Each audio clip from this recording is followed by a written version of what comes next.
Ibaratnya ini udah dikasih sama Tuhan nih rasional. Lah kagak dipakai gitu. Ya pantas softwarenya error gitu kan. Bagaimana kita melawan era yang serba cepat ini. Menurut saya sebagai spesies tuh kita harus melamban gitu. Karena kalau segala sesuatu diakselerasi gitu ya, yang ada kita nabrak nih satu saat. Jadi saya terakhir tuh kerja di kantor itu 2023. Jadi mulai tahun lalu saya memberanikan diri menekuni passion saya. Karena memang dari dulu saya suka menulis sebenarnya. Jadi kerja itu buat nyari nafkah aja. Karena uang sudah banyak, tunjangan udah banyak, kok masih korupsi sih gitu. Sebenarnya buat apa sih gitu kan? Nah ini ada perspektif dari Epicurus bilang. Padahal nikmat itu cuma... Assalamualaikum warahmatullahi wabarakatuh. Selamat pagi, siang, sore, malam, kapanpun kalian lagi nyimak video ini. Balik lagi di Ngobrolin Hidup bareng gue Ali. Dan kali ini kita kedatangan tamu spesial yang saya udah baca sebetulnya satu bukunya, dan dari begitu banyak bukunya. Ada Om Henry Manampiring. Apa kabar? Halo, apa kabar Mas Ali? Senang berada di sini. Wah, kita yang senang banget. Thank you banget sudah meluangkan waktunya ke sini. Dan ini launching buku terbarunya, Filsafat Punya Bakat. Ya. Saya udah sempat ngulik-ngulik sedikit karena kita ya orang dalam ya di Mizan, jadi kita bisa baca-baca sedikit. Dan ini exciting banget ini buku ini Om Piring, karena ini membahas filsafat, tapi buku ini adalah fiksi gitu ya. Betul. Ini kan it's a fiction gitu. Dan boleh cerita nggak apa yang membuat Om Piring akhirnya memutuskan untuk nulis sebelum temanya, bahkan temanya kan bukan tema pertama membahas mengenai filsafat gitu. Betul. Ada filosofi teras gitu, yang mungkin paling terkenal itu gitu. Tetapi why this time menulis fiksi? Baik. Jadi ini awalnya nih karena saya kuliah lagi, Mas Ali, gitu. Saya tahun lalu itu kuliah lagi, ngambil matrikulasi filsafat, gitu. Dan ternyata berat juga ya kuliah lagi di usia segini. Astaga, ternyata beda jadi mahasiswa di usia sekarang sama dulu. Jadi lumayan babak belur kan kuliah. Udah gitu topiknya juga nggak bisa dibilang mudah kan. Tetapi kemudian saya jadi tergelitik nih. Ini kalau saya kuliah doang nggak jadi apa-apa nih, kayaknya sayang gitu. Namanya jiwa penulis, jadi tergelitik. Ini catatan kuliah bisa jadi buku nggak ya? Gitu pemikirannya. Ini lucu kali ya kalau catatan kuliah saya ini bisa saya convert jadi sebuah buku. Nah pertanyaannya nih, bukunya nih formatnya apa gitu. Kan topiknya filsafat nih. Masa saya mau nulis buku filsafat lain sih gitu, yang biasa-biasa aja. Jadi kemudian terlintaslah ide, karena memang menyampaikan filsafat itu kan persepsinya orang bosen ya. Gitu. Seringkali orang pikir ini berat gitu kan, membosankan. Buat saya itu jadi challenge. Gimana ya saya menceritakan topik-topik penting dalam filsafat dengan cara yang menarik. Maka terlintaslah, gimana kalau saya fiksikan gitu. Dan lahirlah buku Filsafat Punya Bakat, yang sebenarnya lucu juga karena dibilang fiksi iya, tapi tokoh-tokohnya kan nggak fiksi. Jadi konsepnya itu kan saya menghadirkan filsuf-filsuf besar, ada 12, Socrates, Plato, Aristoteles yang hidupnya dari berbagai zaman, tapi tiba-tiba secara magic saya hadirkan mereka di sebuah acara panggung pencarian bakat. Nah, jadi saya bikin mereka bisa ngobrol dengan kita di masa kini, berdebat, ada panel jurinya. Elemen itunya memang fiksi, tetapi substansinya, ajaran mereka itu ajaran masing-masing. Gitu. Dan itu tuh konsep yang dibilang out of the box, tapi sekarang orang banyak bilang there is no box kayaknya ini. Konsepnya sangat-sangat unik karena mengcombine ilmu filsafat, mengcombine cerita fiksi, mengcombine reality show gitu kan. So ini kalau pertama saya juga mau bilang juga, mau say thank you secara formal. Udah kita udah ngobrol, tapi saya mau ngomongnya baru sekarang pas direkam. Saya mau say thank you juga karena menurut saya lewat filosofi teras itu Om Piring itu mempopulerkan sesuatu yang tadi disebut berat tadi itu, topik filsafat itu menjadi sesuatu yang terasa lebih ringan, lebih mudah dicerna. dan sekarang semakin banyak juga anak-anak muda yang ngebahas filsafat juga gitu. So thank you, saya mau ngomongnya on the record gitu. Terima kasih. Nah, saya termasuk salah satu yang pembaca yang sangat-sangat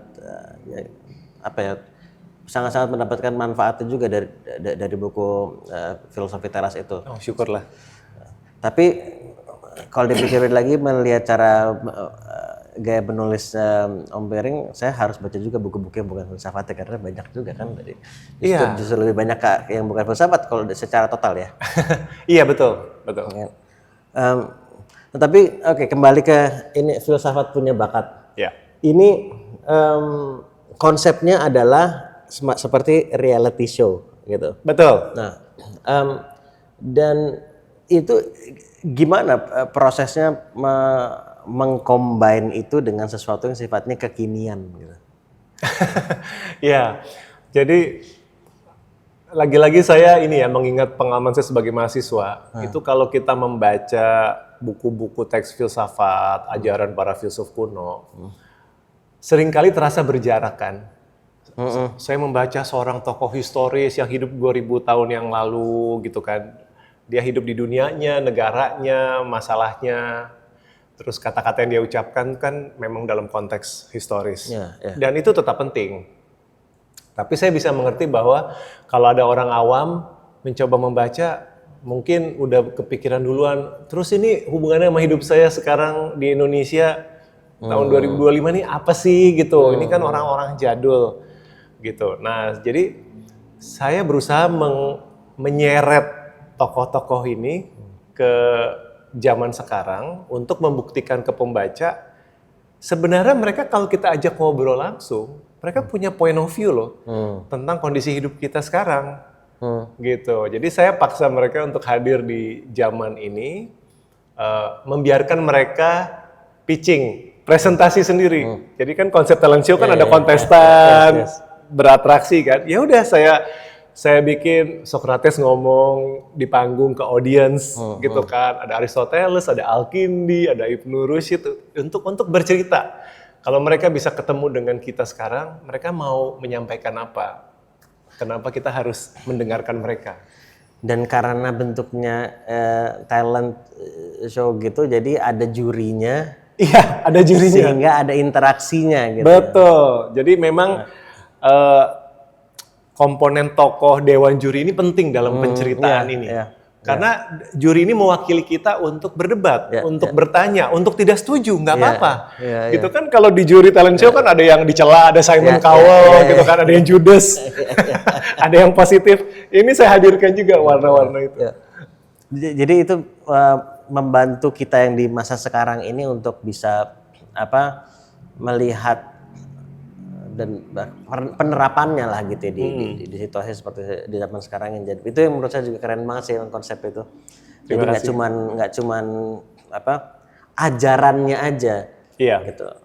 Karena ketika kita membaca buku non fiksi misalnya, kita punya pertanyaan gitu saat dari halaman ke halaman gitu kan. Tapi ini pertanyaan kita terwakili dan ada interaksi itu seakan-akan kita nanya dan kita dijawab lagi langsung gitu kan. Betul. Itu menginterogasi mereka. Saya ngerasanya gini, saya punya ini pendapat pribadi saya. Kalau saya baca buku itu, kadang saya suka baca, kemudian di tengah-tengah halaman tertentu saya punya pertanyaan gitu. Terus, tapi gimana kalau gini atau gimana kalau gitu? Tapi kemudian pas saya buka halaman selanjutnya, kejawab pertanyaan saya di hari halaman sebelumnya. Gitu.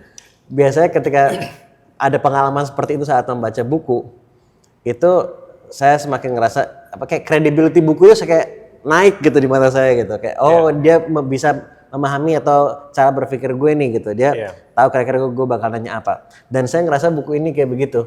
Jadi dari interaksi pertanyaan-pertanyaan itu kayak mewakili ketika apa yang disampaikan oleh para kontestan gitu kan.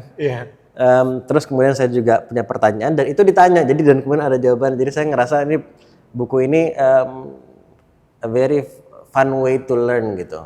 Semoga itu harapannya. Saya merasa gitu dan makanya ini perlu insya Allah perlu sebanyak-banyaknya mungkin dibaca sama masyarakat gitu menurut saya.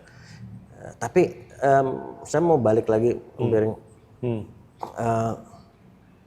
Tadi Om Biring sebelum kita rekaman sampai cerita kenapa nulis filsafat gitu ya. Dan kuliah lagi, boleh di-share lagi nggak? Ini kan tadi kita masih off the record gitu. Yang apanya nih? Karena kan backgroundnya kan awalnya kalau background pendidikannya akuntansi. Oh iya, ya iya kan? betul. Kemudian kerjanya pun juga marketing gitu kan. Tetapi mulai menulis tentang filsafat dan bahkan abis itu belajar lagi tentang filsafat gitu. Why?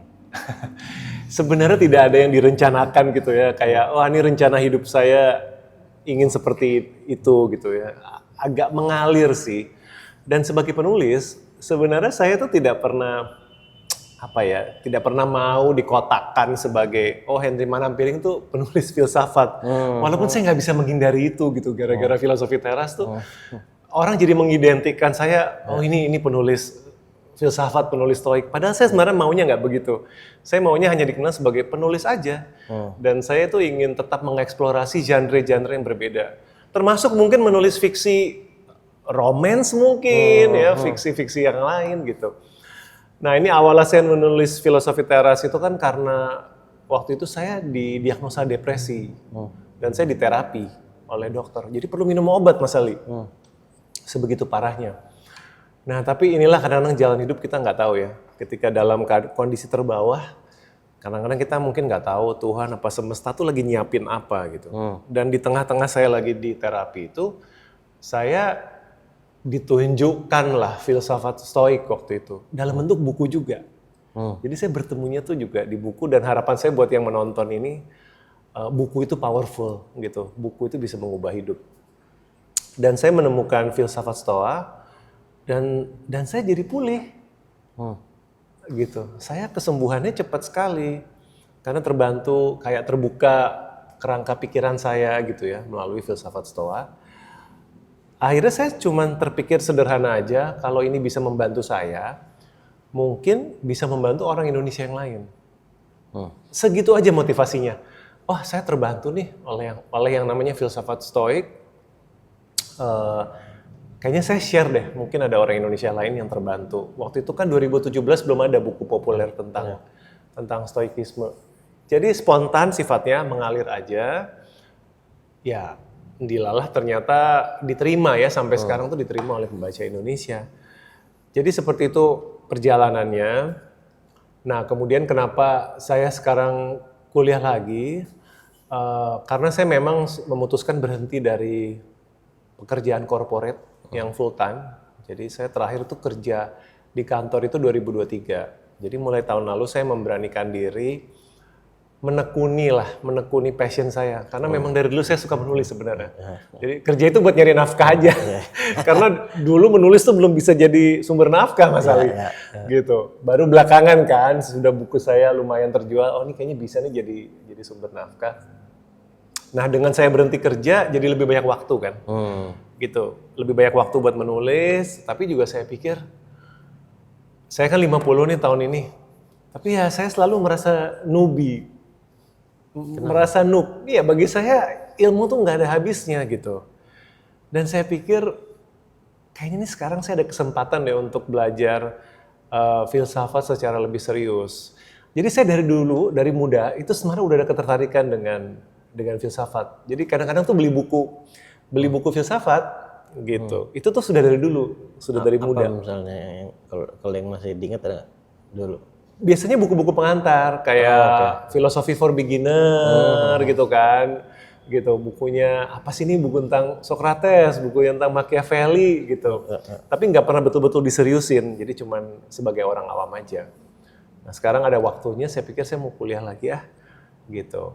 Dan ada pertimbangan pragmatis juga sih sebenarnya Mas Ali. Yaitu saya pikir sebagai penulis membantu kredibilitas saya kalau saya punya gelar resmi. Maksudnya ini nulis buku filsafat terus latar belakang pendidikannya kan tahu lah di Indonesia masih sering ditanya. Jadi ya udah deh, sambil menyelam minum air, saya dapat ilmunya, tapi saya juga membantu credential saya sebagai penulis. gitu. Kalau saya boleh tanya, if you don't mind ya, Silakan. tentunya. Waktu masa-masa didiagnosa depresi itu dan kemudian mulai membaca mengenai stoicisme ini, ada anything in particular nggak? Apa mungkin kata-kata tertentu untuk bagian dari buku itu yang paling terasa kena, yang tadi Om Peri bilang kayak jadi membuka cara berpikir itu, anything in particular nggak, momen tertentu yang kayak ahanya gitu? Kalau aha banget sih mungkin enggak, cuman memang ada beberapa yang bikin saya wow gitu. Yang pertama, filsafat Stoa itu bukan filsafat puk-puk. Saya bilang itu bukan filsafat yang menghibur, yang memberikan kata-kata indah. Justru kalau baca itu agak keras gitu. Enggak, hidup itu unpredictable gitu. Hidup itu berat gitu. Kalau dibaca tuh penuh penderitaan. Dan saya lucunya malah seneng. Lucu kan, aneh kan pendekatannya. Kan kita pikir kalau orang lagi depresi tuh butuh diangkat kan. Tapi buat saya itu malah nggak mengena, saya malah seneng nih. Ada pemikiran yang bilang hidup itu memang berat gitu. Saya merasa seperti dimengerti gitu. Dan merasa inilah jujur. Apa adanya gitu kan. Terus kalau hidup itu berat, terus gimana? Apakah berarti jadi alasan untuk sedih, despair gitu. Nah, baru kan mereka bilang gitu. Bahkan di tengah dunia yang sulit pun, kamu tuh sebenarnya bisa happy gitu. Tapi happy yang secara rasional, bukan happy yang tidak rasional. Dan kan mereka mengajarkan bahwa sebenarnya itu emosi itu kalau dirunut, emosi yang nggak sehat itu pasti datangnya dari opini yang nggak rasional, gitu. Kalau kita berharap bahwa hidup itu harus selalu lancar, itu kan nggak rasional. Tapi no wonder ketika kamu lagi apes, kamu jatuhnya jatuh banget. Soalnya kamu punya ekspektasi yang nggak rasional sih, gitu. Nah itu semua itu bergabung itu bikin saya, ini make sense ya, gitu loh. Itu ahanya itu adalah sebenarnya akumulasi, gitu. Iya ya, hidup tuh nggak harus sempurna, hidup tuh nggak harus bahagia. Orang lain nggak harus selalu baik sama saya, gitu.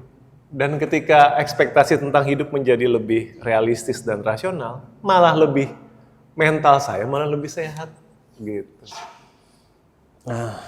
Jadi bukan tantangannya hilang, bukan permasalahannya hilang, tapi approach-nya, pendekatannya jadi berbeda dalam menghadapinya gitu ya. Iya. Justru dimulai dari acceptance, terbukalah pintu untuk kita memanage diri lebih baik. Kemudian waktu menulis, mungkin buat teman-teman yang nonton juga yang lagi nyimak yang ingin menulis, tapi mungkin ada rasa takut dari alasan yang berbeda-beda. Salah satunya kan gue nggak punya background ini gitu, gue bukan ahli dalam hal ini gitu, gue nggak dikenal sebagai expert di bidang ini, masa gue nulis tentang hal ini gitu. Tapi Om Piring waktu nulis filosofi teras itu kan juga ya bukan orang yang dikenal ahli filsafat tadi itu kan gitu kan. Iya, cuman ada rasa takut gitu nggak sih? Mungkin dulu saya naif banget kali ya, jadi saya bahkan nggak terpikir. Mungkin karena memang jiwanya suka menulis, jadi menulis tuh karena cinta kan. Jadi it's an act of love gitu. Jadi kadang-kadang tidak terlalu, pertimbangannya nggak terlalu banyak. Saya lagi pengen banget nih nulis tentang topik ini gitu. Ya udah saya menulis aja.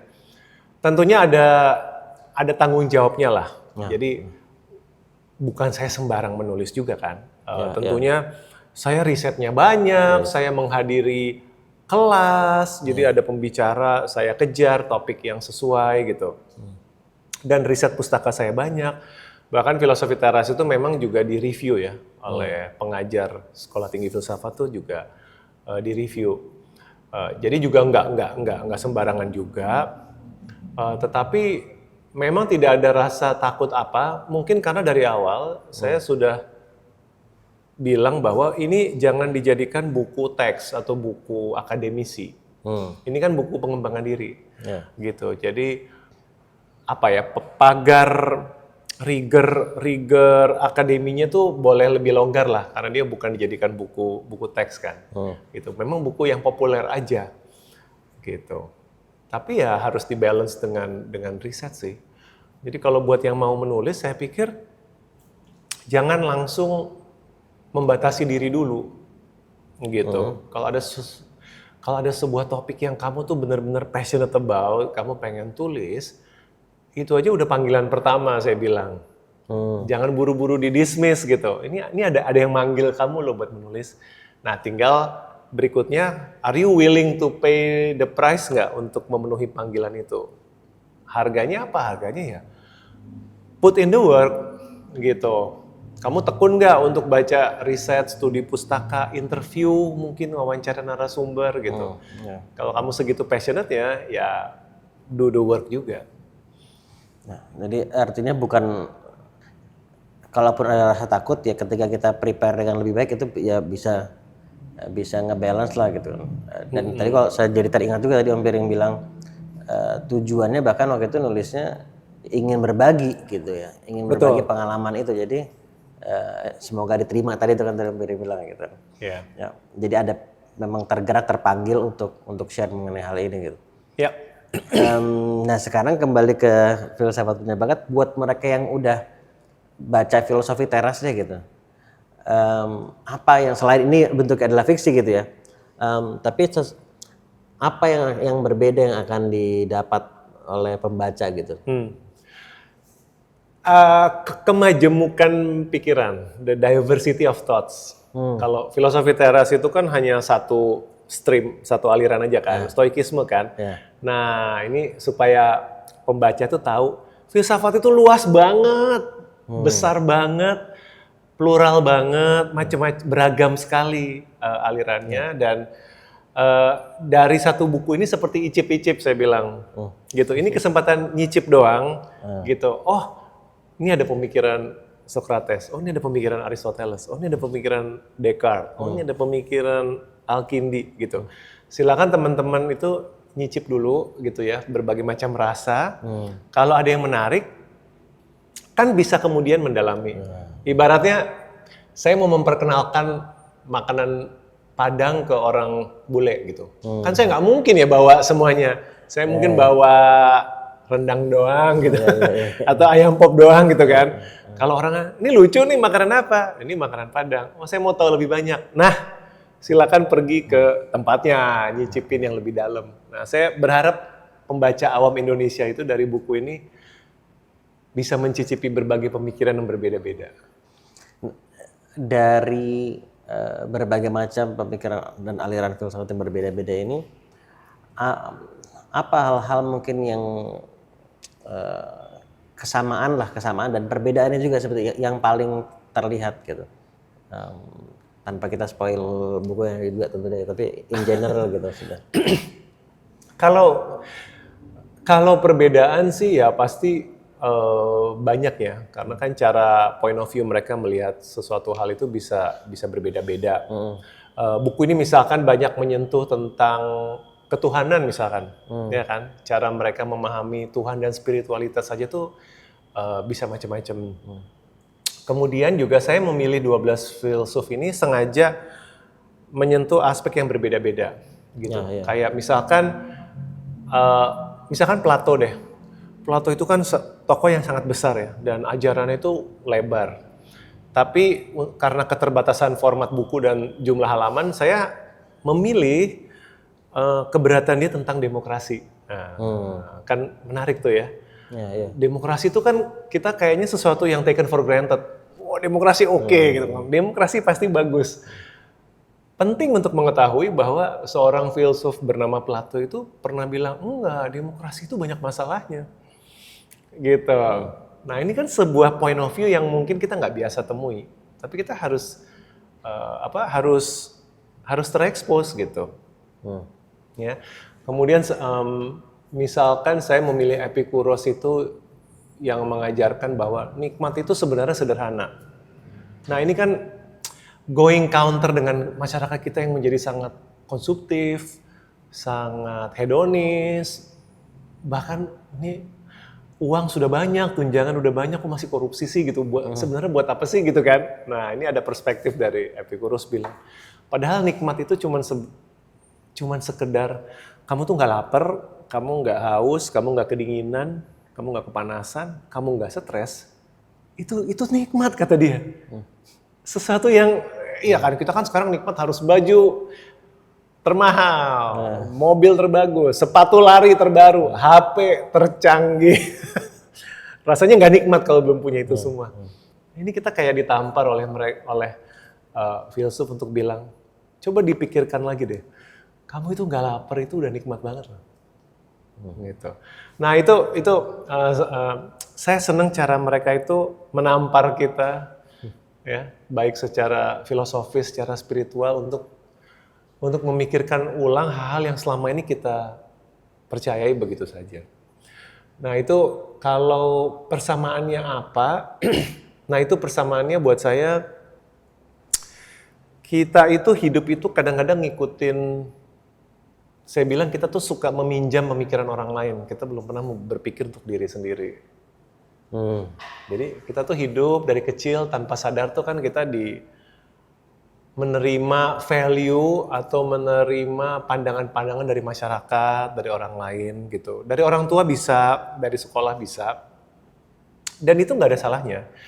Saya nggak bilang bahwa itu semua salah atau harus dibuang. Cuman kadang-kadang kita nggak sadar bahwa ada alternatif pemikiran lain loh. Gitu. Dan penting untuk kita belajar bahwa dulu pernah ada orang yang berkata hal yang berbeda gitu tentang hal ini. Kalau kita mau coba memahami point of view yang berbeda itu, kita mungkin bisa memikirkan atau memutuskan untuk diri kita sendiri gitu. Jadi nggak cuman ngikutin template, saya bilang. Gitu. Saya coba terpikir dan pernah waktu menulis buku dulu pernah melakukan riset tentang proses menemukan life purpose. Saya wawancara banyak sekali orang, dan semuanya selalu saya tanya, buat mereka yang masih ingin berproses untuk menemukan life purpose, apa sarannya gitu. Dan menariknya, literally semua tanpa terkecuali menjawabnya sama dengan gaya bahasa yang berbeda tentunya, tapi esensinya salah satunya adalah begini. Dalam berproses menemukan life purpose itu kita perlu meningkatkan interaksi kita dengan rasa dan nurani dan mengurangi logika. Bukan nggak pakai logika tapi mengurangi. Gitu. Nah, terus saya tanya, what does it mean dan kenapa gitu? Nyambung banget tadi Om Piring bilang. Jadi bilang karena your life purpose itu is 100% you, it's uniquely yours gitu. Sedangkan logika kita itu dipengaruhi oleh pemikiran orang lain, dari apa yang kita baca dari orang, dari apa yang kita dengar dari orang gitu. Jadi yes pakai logika, tapi hanya pakai logika aja akan sulit karena kita ngeliatnya keluar pengaruh dari luar semua gitu. Betul. Penting ada banyak kan, tapi bagaimana kita memfilter, sedangkan life purpose itu di dalam gitu. Nah, tadi yang saat Om Piring bilang ini berbeda-beda gitu kan, pemikiran berbeda-beda, tetapi kita juga bagaimana kita terus kemudian menghadirkan kesadaran kita juga gitu ya. Betul. Dan saya bilang di kata pengantar ya, maupun spirit buku ini adalah pembaca mungkin banyak yang nggak setuju gitu kan. Dan itu reaksi yang bagus gitu, ya kan? Saya nggak setuju nih sama pemikiran ini, bagus gitu kan? Yang artinya kamu sudah mulai berpikir untuk bisa mendebat atau tidak setuju dengan pemikiran mereka. Berarti kan terjadi proses berpikir tuh, kritis. Yes. Nah itu yang saya harapkan dari para pembaca buku ini. Nggak perlu setuju sama mereka gitu. Berdebatlah, tentanglah, cercalah mereka. Itu lebih bagus daripada cuman diam-diam aja dan nggak pernah engage di berpikir kritis. Jadi kayak ini emang experience-nya emang kayak kita benar-benar nonton si reality show itu ya gitu. Ya kita ngelihat kandidat ya kita bisa bagus, make sense, enggak deh kayaknya kan bisa gitu juga gitu kan. Iya. Saya ingin memprovokasi pembaca supaya berpikir sendiri gitu. Kalau dari Om Piring sendiri, dari pengalaman Om Piring sendiri, pemahaman kan pendekatannya bisa berbeda-beda ya, dan kita bisa setuju bisa nggak setuju. Buat Om Piring pribadi gitu, pemahaman-pemahaman seperti atau cara berpikir seperti apa yang Om Piring ngerasa paling membantu gitu, paling berdampak, paling bermanfaat dalam menavigasi hidup ini? Ya ini saya mungkin sangat bias ya, sangat bias karena saya merasa berhutang budi gitu ya pada stoikisme. Jadi memang dari banyak aliran tuh buat saya ya saya masih sangat dipengaruhi oleh atau diinspirasi oleh filsafat Stoa gitu. Karena mungkin dia cocok sama saya. Ya. Filsafat Stoa itu kan mengajarkan rasionalitas gitu kan. Bahwa hidup itu, jadi kan mereka bilang gini, alam semesta itu rasional sebenarnya menurut mereka. Ada keteraturan kan, ada hukum-hukum sebenarnya, nggak random gitu. Dan menurut mereka kita manusia dikasih akal budi oleh Tuhan itu supaya kita bisa attune gitu, supaya kita bisa menselaraskan diri dengan alam semesta ini. Dan kata mereka banyak masalah dalam hidup tercipta ketika kita mulai tidak rasional. Ibaratnya ini udah dikasih sama Tuhan nih rasional, lah kagak dipakai gitu, ya pantas softwarenya error gitu kan. Ibaratnya udah dikasih operating system tapi operating systemnya nggak dipakai, ya aplikasi-aplikasi hidup kamu tuh error gitu. Dan menurut saya itu banyak benarnya, baik dalam level individu nih, ya. Ketika saya mengambil keputusan tidak rasional, misalkan keputusan apa, investasi, keputusan kerja. Orang kena investasi bodong karena nggak rasional kan. Ayo pakai produk ini returnnya tinggi, mana ada. There is no such thing as free lunch gitu kan. Gitu. Dari berteman, dari memilih karir gitu ya. Sampai pengamatan masalah-masalah makro menurut saya. Gitu. Saya ambil contoh gini. Ingat nggak banjir Bali? Banjir Bali yang itu kan. Saya suka memakai peristiwa banjir Bali itu sebagai contoh bagus tentang alam yang rasional dan kita yang nggak dengerin gitu. Jadi waktu itu saya baca postingan salah seorang tokoh Bali ya, tokoh Hindu Bali, dan dia bilang gitu, orang bertanya-tanya kenapa Bali menerima musibah ini gitu kan, banjir besar. Dan saya suka sekali jawaban postingan itu, jawaban si tokoh Hindu ini. Dia bilang, kenapa sih kalian mempertanyakan pada Tuhan tentang bencana ini? Ini sesuatu yang bisa dimengerti secara rasional. Ini salah kita sendiri gitu. Jangan meratap pada Tuhan, gitu kan? Kita nggak memperhatikan lingkungan, kita hancurkan lahan-lahan yang harusnya menyerap air. Terus ketika banjir datang, kok kalian masih protes, gitu? Ini cuma konsekuensi aja gitu. Jangan Tuhan yang ditagih, gitu. Bertobatlah dan tanyakan pada diri sendiri. Kita nggak menuruti hukum alam, makanya air nggak ada yang menyerap. Akhirnya kita juga yang terkena masalahnya. Nah itu buat saya itu sesuai dengan apa yang diajarkan orang Stoik sih, gitu. Semesta itu rasional, Tuhan itu juga rasional, memberikan hukum-hukumnya. Kita hanya yang nggak mau dengerin. Akhirnya kita kena masalah. Dan di zaman sekarang yang apa-apa serba cepat, serba instan ini juga terkesan seakan-akan semakin sulit untuk ngedengerin tanda-tanda di alam ini gitu ya. Dan juga ngedengerin diri sendiri gitu. Apa yang bisa kita lakukan gitu? Ada saran nggak dari Om Piring juga bagaimana kita bisa juga kembali tadi bisa lebih notice, lebih aware gitu ya? Dan lebih selaras tadi gitu dalam menjalani hidup. Tadi mungkin jawabannya udah dikasih Mas Ali sendiri sih tentang bagaimana kita melawan era yang serba cepat ini. Menurut saya sebagai spesies tuh kita harus melamban. Kita actually harus melambat gitu. Karena kalau segala sesuatu diakselerasi gitu ya, yang ada kita nabrak nih satu saat. Sebagai spesies atau sebagai individu. Taruhlah fenomena brain rot, pernah dengar ya? Fenomena brain rot gitu kan. Katanya otak kita membusuk karena kita terus-terusan mengkonsumsi konten cepat, Ya. iya kan? Kita ketagihan dopamin gitu. Karena kita butuh sekarang juga dihibur dengan cara nge-swipe, nge-scroll. Itu kan bagian dari fenomena kecepatan kan. Ya. Dan kita melupakan seni membaca buku pelan-pelan, mendengarkan sebuah ajaran itu tenang gitu. Karena kita mau serba cepat. Penggunaan AI itu kan karena kita nggak sabar. Ya nggak? Maksudnya saya punya teman-teman mahasiswa yang nggak mau lagi baca bukunya. Dia bilang, udahlah saya suruh aja AI, tolong jelaskan buku ini. dan kita pikir kita sudah tahu gitu karena segala sesuatu tuh dipercepat. Tapi saya merasa tuh akan banyak yang hilang sih dengan itu.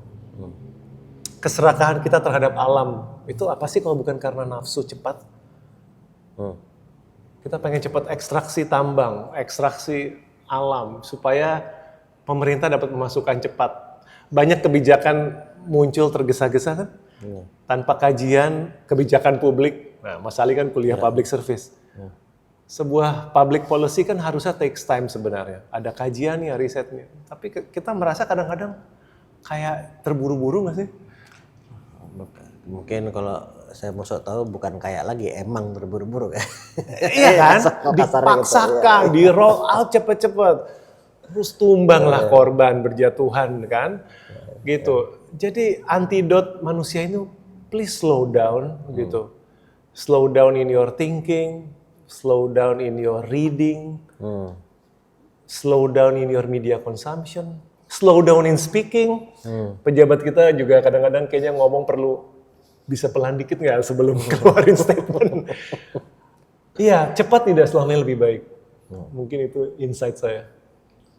Slow down living bahkan jadi jangan ya. Bahkan jadi ada slow living sekarang ketika orang burn out gara-gara ngejar karir dan ini slow investment. Kita wah pengen cepet cuan, boncos. Instant gratification jadi ya. Jadi mencerna juga saya sebentar jadinya. True. Om Piring sendiri gimana? What do you do dalam melambat atau agar bisa tetap nggak terbawa arus gitu? Karena tadi semuanya serba cepat-cepat gitu kan, and we know it's not good gitu. Itu sudah okay, we know that gitu. Nah, tapi terkadang dari waktu-waktu kita kadang masih bisa juga kebawa arus juga gitu. Pasti wajar. Kalau buat Om Piring sendiri gimana cara agar tetap stay kalau misalnya off track ya kembali lagi gitu. Itu what do you do? Ada nggak kayak mungkin prinsip tertentu yang dipegang atau mungkin ritual tertentu yang dilakukan? I really don't know anything. Saya suka tuh pertanyaan itu. Dan ini mungkin pragmatis saja buat penonton ini ya, penonton podcast ini. Untungnya dengan teknologi bisa membawa banyak mudarat, tetapi juga at the same time teknologi bisa memberikan solusinya. Kalau saya pribadi nih secara pragmatis ya, saya mengurangi paparan sih pada media sosial gitu. Dan itu memang tidak mudah. Media sosial termasuk konten platform ya, gitu. Karena daya tariknya memang gede banget tuh untuk kita jadi black hole kesedot terus di situ. Kenapa buat saya susah? Karena at the same time saya kan penulis. Penulis itu kan bukan semi kali ya, solopreneur lah saya bisa bilang gitu kan. Penulis kan juga harus memasarkan, mempromosikan, jadi nggak bisa lepas completely. Tapi saya memang memakai fitur pembatasan. Kan kita sekarang di HP bisa tuh. Itu benar-benar saya nyalain tuh, gitu. Aplikasi ini hanya Instagram misalkan hanya boleh 1,5 jam. Habis itu HP-nya mati gitu. Dan saya mencoba konsekuen gitu. Jadi kalau udah mati ya udah gitu. Kalau kuota saya habis di hari itu jam 2 udah habis, ya udah manyun. Pakai yang lain gitu. Itu harus dicoba sih. Buat teman-teman. Kalau enggak kita nggak akan ada habisnya di situ. Kemudian membaca. Membaca. Bagi saya membaca belajar disiplin untuk fokus membaca yang panjang ya. Jadi jangan konten-konten yang singkat. Itu sebenarnya kan buat saya otak itu kayak muscle kok. Beneran, otak itu kayak muscle. Kalau kamu tidak terbiasa konsentrasi untuk jangka waktu yang lama, ya udah kamu akan selamanya merasa nggak kuat. Tapi kalau saya mau membaca buku deh, buku yang berkualitas, buku yang bermutu setengah jam, 1 jam aja.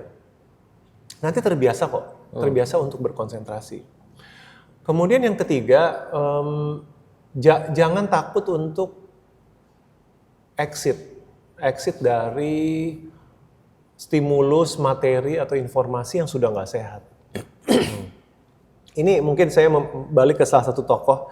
Jadi Epikuros itu kan menarik. Dia tuh filsuf yang ngajarin murid-muridnya itu untuk keluar dari kota. Jadi tinggalkan kota. Karena zaman dulu kota itu dianggap sumber gosip, intrik, segala sumber hal-hal yang stres. Jadi kata dia, kalau kamu mau mencari ketenangan, you get out of the city gitu kan. Makanya mereka kemudian hidup di sebuah komunal di luar kota. Slow living lah, benar-benar slow living zaman dulu. Nah menurut saya, eksodus atau keluar atau hijrah ini bisa digital. Gitu.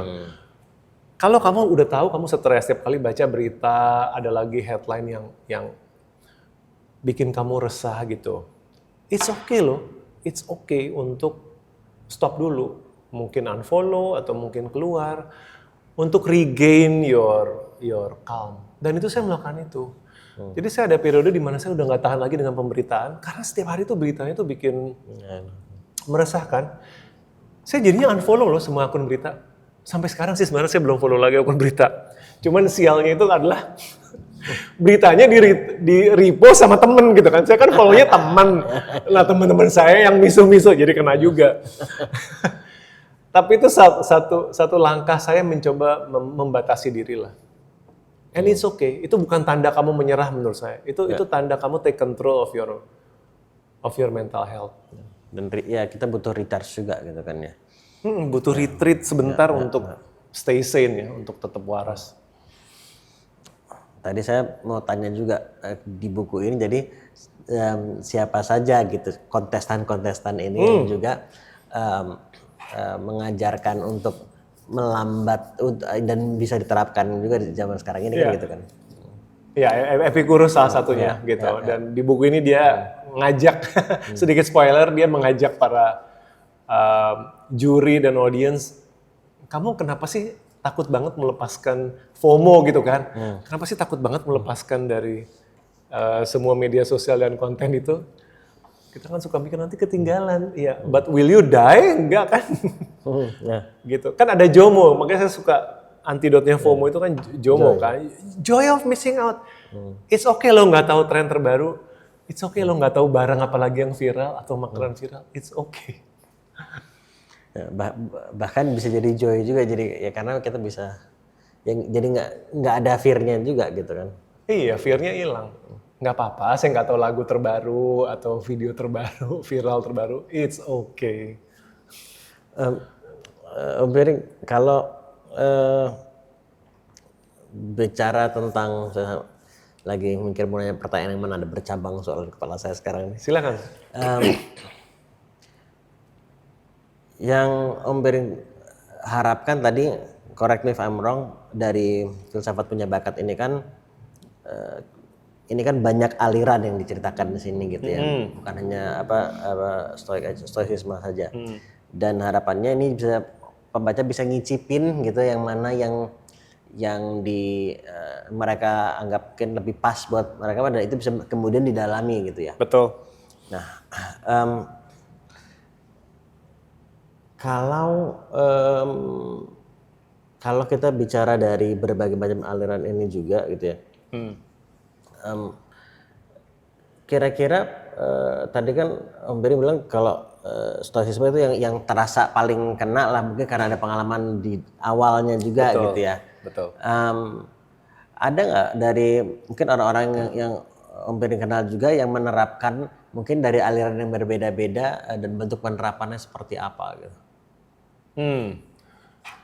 Dari orang yang saya kenal ya. Iya. Atau ketahui lah, nggak harus kenal langsung tapi paling nggak mungkin ketahui juga.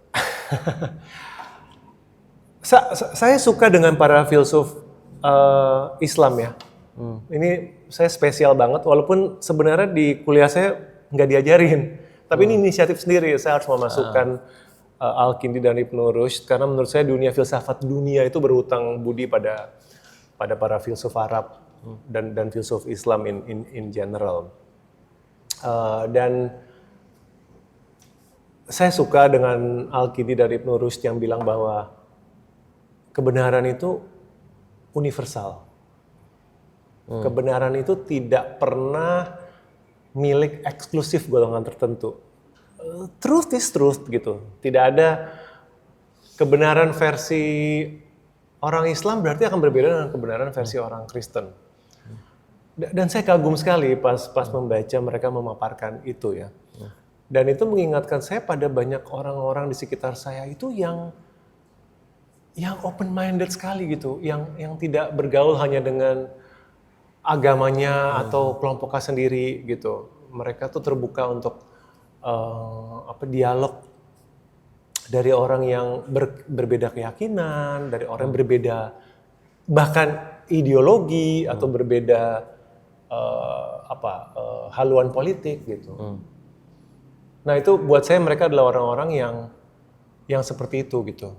Jadi tidak mempermasalahkan ini pemikiran ini datang dari kelompok mana sih? Nah gitu kan kadang-kadang kita udah a priori nggak mau membaca sebuah tulisan atau sebuah pendapat karena latar belakang orangnya. Itu kan tidak rasional sebenarnya. Itu dikatakan ad hominem gitu. Kita bukannya menyerang argumennya, tapi kita menyerang latar belakang orangnya gitu. Oh kalau orang dari kelompok liberal udah pasti salah. Oh kalau yang ngomong dari kelompok konservatif udah pasti salah semua. Wah ini kacau nih kalau kayak gini. Gitu. Tapi ya ada beberapa orang yang menurut saya, dia seru ya, dia sangat open minded gitu. Ya misalkan Pak Haidar Bagir gitu kan adalah orang yang saya suka dengerin paparan-paparan beliau gitu. Karena menurut saya dia pelajari semua gitu, tanpa harus memandang latar belakang orang itu gitu. Tantangan terberat menulis buku ini filsafat punya bakat ini. Tantangan terberatnya adalah mungkin masing-masing filsuf ini punya fanboy-nya masing-masing dan nggak mungkin memuaskan mereka semua. Oke, yang pertama pasti ada yang protes kenapa ada yang tidak dimasukkan. Ya kan? Ya. Ini kan saya memang secara kronologis ya, dari 2.500 tahun yang lalu kira-kira jalan, ada beberapa nama yang pasti, kok nggak dimasukin sih gitu. Misalkan Thomas Aquinas itu mungkin ada yang protes tuh, kenapa nggak dimasukin gitu. Terpaksa saya make the call sebagai penulis, karena saya harus melihat, betul ini adalah tokoh-tokoh yang besar, tetapi tokoh yang besar ini saya bisa menemukan ajarannya yang bisa relate nggak ya ke masa kini. Karena kadang-kadang ajarannya bagus, tetapi sangat konseptual ya. Atau sangat metafisika gitu, sehingga dikaitkan sama orang sehari-hari ini gimana saya nggak ketemu. Bagus sih ajarannya, tapi nggak ada aspek praktikalnya gitu. Jadi memang ini saya kurasi, mereka yang saya anggap apa yang mereka ajarkan itu nyambung lah ke kehidupan sehari-hari. Itu satu. Yang kedua, sudah ditampilkan pun mungkin fanboy-nya ada yang protes. Misalkan fanboy-nya Plato, lo kok ajaran yang itu yang ditampilkan, padahal kan Plato ngomong yang ini misalkan kan. Gitu. Atau Ibnu Rushd nih ngomong yang ini loh, kenapa yang diangkat yang ini? Iya betul, tetapi selain keterbatasan format buku yang nggak mungkin semuanya dibahas, lagi-lagi ini call-nya saya lah sebagai penulis, yang menarik ini buat saya gitu. Dan kalau kamu tertarik lebih lanjut ya silakan dipelajari sendiri. Jadi tantangannya itu adalah saya takutnya tidak bisa memuaskan semua pihak, dan itu wajar di semua karya kreatif pasti you cannot please everyone, gitu. Tapi ya harapan saya untuk pembaca awam pada umumnya ini sesuatu yang pertama menghibur dulu. Bagi saya sebuah fiksi itu harus menghibur loh. Dan ini sangat menghibur. Iya, bukan bebannya itu bukan moral mengajarkan. Buku ini bukan buku itu. Buku ini adalah orang kalau ngebaca tuh senang, ketawa, mungkin banyak joke garing, joke bapak-bapak gitu ya. Senang aja dulu gitu. Nah, sambil enjoy itu ada satu atau dua hal yang mungkin lebih serius, yang lebih substansial yang bisa mereka petik. Nah, itu aja. Dan jadi saya jadi terpikir kayak misalnya even dalam konteks ya talent show yang kita tonton di TV pun atau mungkin di YouTube kali sekarang ya, bukan di TV. Tapi ya orang itu datang ke situ dia bisa misalnya penyanyi deh gitu ya. Ya dia bisa nyanyi berbagai macam lagu, tapi kan pasti ya ada yang dipilih yang mau ditampilkan di situ yang mana gitu kan. Betul. Itu banyak katalog lagu, misalnya dia punya lagu original banyak lah gitu ya. Kan pasti harus dipilih yang mana yang mau ditampilkan gitu kan. Betul. Dan yang kita mau ketahui adalah ya apa yang disampaikan isi lagunya iya, tapi juga kita mau suaranya dia seperti apa gitu. Dalam hal ini mungkin setiap filosofi di situ dia akan nggak mungkin tadi share semua pemikirannya juga gitu kan. Tetapi saya ngerasa juga kita jadi paling tidak kita mulai memahami cara berpikirnya, gitu kan, dari apa yang dia sampaikan gitu. Itu sebagai gerbang tadi, sebagai pintu masuk untuk kita ngelihat relatability kita seberapa relate gitu kan sama masing-masing orang ini gitu, masing-masing kontestan tadi ini. Tapi tadi kalau dalam menulisnya sendiri tadi menyaringnya gitu ya, kemudian menuliskan dalam bentuk fiksi ini dalam konteks kan harus lebih berimajinasi gitu kan. Benar. Nah itu seperti apa prosesnya buat Om Bering? Sebenarnya yang paling seru itu menghidupkan sosoknya. Ini kan ceritanya mereka semua datang ke panggung tampil, ada pembawaan gaya bahasanya kan. Nah challenge itu adalah mereka kayak apa ya orangnya waktu hidup. Karena tokoh-tokoh zaman dulu itu yang ditulis itu kan ajarannya. Tetapi orangnya seperti apa, humoris kah, galak, atau enggak kan banyak yang nggak mengupas. Dan semakin jadul tokohnya, itu semakin miskin referensinya. Sedikit referensi. Saya ambil contoh misalkan Spinoza. Spinoza ini karena relatif udah di abad berapa, 17 atau 18, maka sudah lebih banyak informasi tentang orangnya seperti apa. Diceritakan orangnya sangat sederhana, bahkan hidupnya cenderung miskin, makanannya juga sederhana, makanannya nggak aneh-aneh orangnya. Itu kan makin banyak informasinya, jadi lebih mudah penggambarannya. Tapi bagaimana menggambarkan seseorang seperti Plato atau Socrates, nah itu perlu banyak imajinasi. Nah tapi imajinasinya itu memang sebisa mungkin saya bangun berdasarkan tulisannya. Gitu. Jadi kayak saya misalkan contoh itu Epictetus deh, si filsuf Stoa. Tidak ada tulisan yang menggambarkan orangnya galak atau orangnya humoris, itu tidak ada. Tapi karena dia meninggalkan ujaran-ujaran, kadang-kadang kita kan bisa ya membaca perkataan-perkataan seseorang dan merekonstruksi orang yang nulisnya seperti ini, itu kira-kira orangnya keraskah, lembutkah? Nah, itu saya merekonstruksi berdasarkan itu. Kayak Epictetus tuh saya bayangkan tuh kayak dosen galak gitu. Karena kalau ngebaca tulisannya, dia tuh kayak orang galak gitu. Ya kan? Dasar bodoh kamu gitu kan, kamu nggak itu. Jadi saya tampilkan dia sebagai sosok yang ini kayaknya kalau jadi dosen nih yang keras deh gitu. Nah, yang menarik nih Al-Kindi sama Ibnu Rushd. Ini gimana ya menghidupkan mereka, karena saya nggak ketemu deskripsi profil mereka. Nah untuk Al-Kindi, dia itu kan saya lihat orang yang sangat-sangat haus informasi. Bayangin dia nerjemahin tulisan Yunani itu banyak banget loh. Gitu kan. Jadi saya pikir orang seperti apa ya yang FOMO dalam arti positif gitu kan. Dia kan FOMO banget. Nah saya bayangkan orang seperti Al-Kindi ini kalau tiba-tiba datang ke masa kini, itu dia pasti gaul gitu. Gaul dalam pengertian dia mau tahu apa sih yang sedang tren. Karena dia haus informasi. Jadi saya hidupkan dia tuh seperti orang yang tahu istilah kekinian pun dia tahu gitu.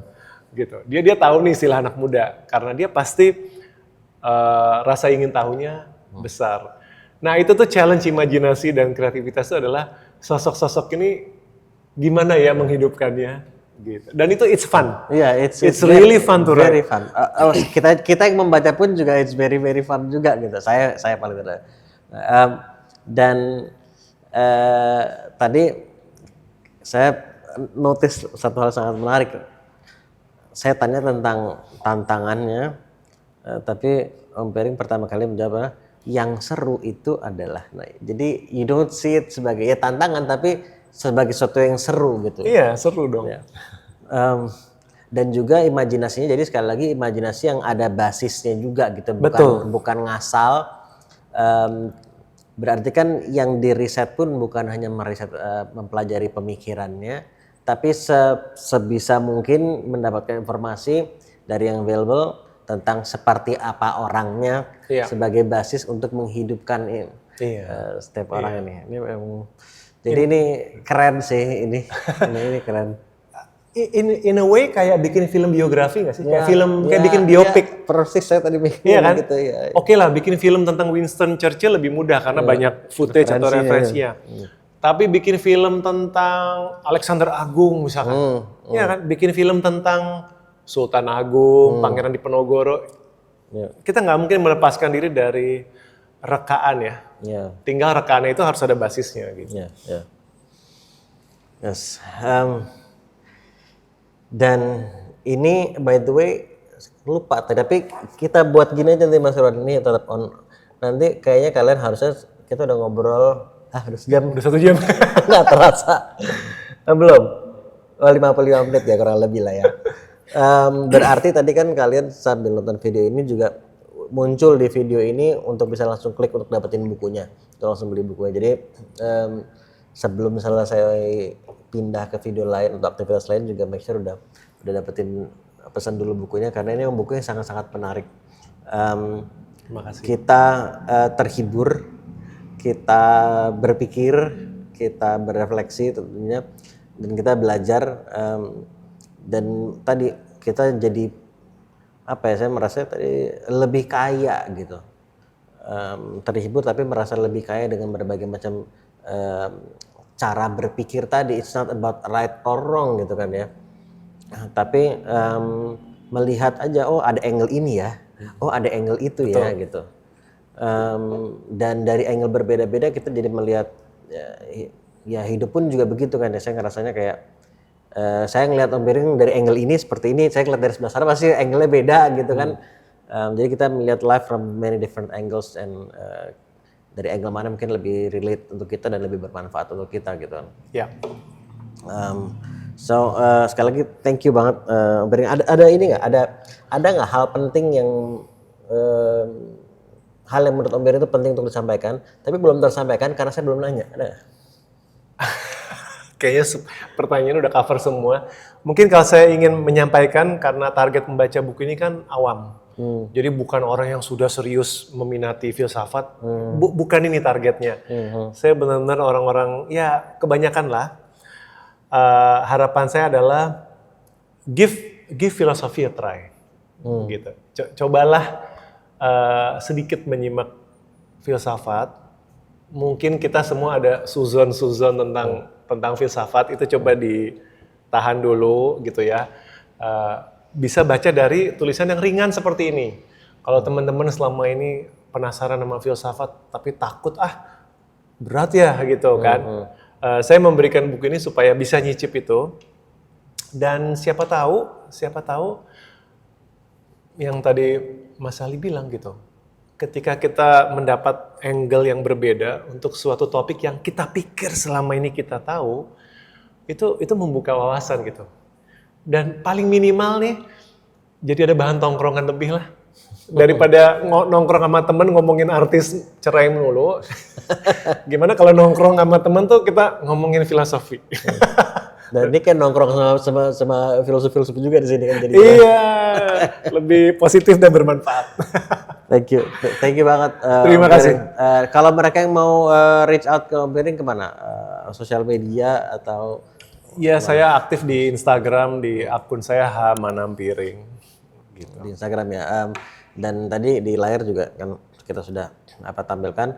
Dan kemudian untuk dapetin Filsafat Punya Bakat langsung klik aja di videonya, dan di deskripsi video ini juga nanti kita kasih link ke buku-buku Bering lain juga gitu. Terima kasih. Ya. So sekali lagi terima kasih banyak sudah Terima kasih, Mas waktunya. Make sure klik dan baca bukunya gitu ya. Jangan membeli, dibaca, itu yang paling penting.